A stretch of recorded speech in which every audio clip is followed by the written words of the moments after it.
Operation mule hunt 0.2 અંતર્ગત તાપી પોલીસે એક આરોપીને ઝડપી પાડ્યો છે। આકાશ સુરેશભાઈ કુમાવતને અલગ અલગ બેંક ખાતામાં 5 કરોડથી વધુના ટ્રાન્ઝેક્શન બદલ ધરપકડ કરવામાં આવી છે। અન્ય આરોપીઓને વોન્ટેડ જાહેર કરાયા। આરોપી પર હરિયાણાના ફરીદાબાદ પોલીસ સ્ટેશનમાં પણ બીજો ગુનો દાખલ કરવામાં આવેલ છે।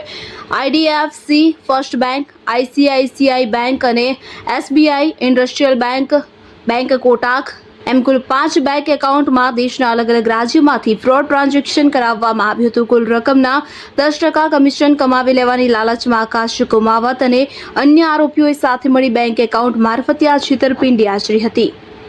ઓપરેશન મ્યુલ હન્ટ 2.0 અંતર્ગત ગુજરાત સરકારના નાયબ મુખ્યમંત્રી શ્રી હર્ષ સંઘવી સાહેબ શ્રી નાઓની સૂચના તથા પોલીસ મહાનિરીક્ષક શ્રી સુરત રેન્જ તથા પોલીસ અધિક્ષક શ્રી તાપી નાઓની સૂચના અને માર્ગદર્શન અનુસંધાને તેઓ તરફથી મળેલ સૂચના મુજબ મ્યુલ બેંક એકાઉન્ટ્સનો ઉપયોગ કરી સાયબર ક્રાઇમ આચરતો હોવાનું તપાસ દરમિયાન ફલિત થતાં આ કામે ભારત સરકાર શ્રીના પોર્ટલ I4C પરથી એવી માહિતી મળેલ કે મ્યુલ બેંક એકાઉન્ટ્સનો ઉપયોગ કરી અને સાયબર ફ્રોડ આચરવામાં આવી રહેલ છે। જે અનુસંધાને સાયબર ક્રાઇમ પોલીસ સ્ટેશનના પોલીસ ઇન્સ્પેક્ટર શ્રી જાધવ નાઓએ તપાસ હાથ ધરેલ અને સદર તપાસ દરમિયાન IDFC first bank, SBI bank, Kotak bank, IndusInd bank તથા ICICI બેંક મળી કુલ 5 બેંક એકાઉન્ટમાં કુલ્લે રૂપિયા 5,12,13,585ના ટ્રાન્ઝેક્શન થયેલ હોવાનું તપાસ દરમિયાન ફલિત થયેલ અને આ નાણાકીય વ્યવહાર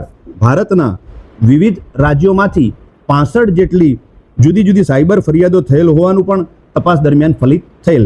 આ 5 એકાઉન્ટની તપાસ કરતા આ એકાઉન્ટના ધારક આકાશ સુરેશભાઈ કુમાવત રહેવાસી દાદરીફળિયું તાલુકો વ્યારા જિલ્લો તાપીના હોવાનું માલમ પડે।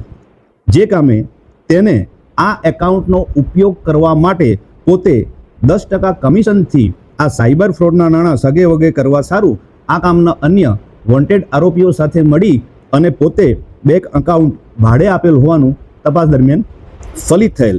જેથી સદર આરોપીની સાયબર ક્રાઇમ પોલીસ સ્ટેશન દ્વારા સાયબર ક્રાઇમ પોલીસ સ્ટેશનમાં દાખલ થયેલ ગુના અનુસંધાને ધરપકડ કરવામાં આવેલ છે। સદર આરોપી હાલ રિમાન્ડ ઉપર છે અને સદર ગુનાની તપાસ ચાલુ છે। આ કામે હરિયાણાના Faridabad cyber crime police station ખાતે પણ બીજો ગુનો દાખલ કરવામાં આવેલ છે। આ કામે આગળની તપાસ police inspector Shri AR Jadhav નાઓ કરી રહેલ છે, જેને તપાસમાં કોસમીનસિંહ DR બથવાર તથા અહેકો સંદીપ લક્ષ્મણ, અપોકો વિપુલ લાભુભાઈ તથા કૌશિકભાઈ રાજુભાઈ નાઓ મદદમાં જોડાયેલ છે।